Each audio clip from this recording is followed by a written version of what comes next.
خویندو ورونو او معززو سربازانو منصوبینو السلام علیکم ورحمت الله وبرکاتو. د دې ویاړلې ورځې له امله ټولو منصبینو سرتیرو ته مبارکي وایم او د هغه شهیدانو روح ته دعا کوم چې قرباني ورکړې او موږ د بګرامۍ ولسونه د دې خاورې د دې نظام د ویاړلو او د منصوبینو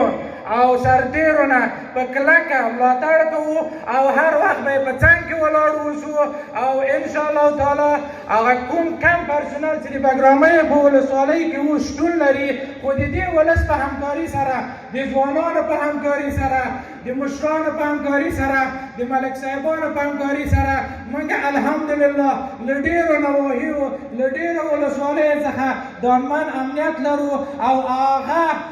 بیرته هم هغه امتیاز د همدغې ولس هغه ده چې له خپلو امنیتي منصوبینو سره په اوږه په اوږه او د خپل د خاورې او د خپل د خلکو د امنیت په تامین کې څنګ په څنګ ولاړ دي او انشاءالله تر آخره پورې به ولاړ اوسي. په آخر کې چې دوه دقیقې وخت ده جناب والي صاحب ته یوه هغه چې د 12مې ناحیې د یووالي کاروان مشرتابه کړې ده چې په 12مه ناحیه کې یو کسینو رشتوي انسټیټوټ ده ولې اوس اوازې دي چې د هغې یوه رشته یې د شیبرچي ته انتقال شي.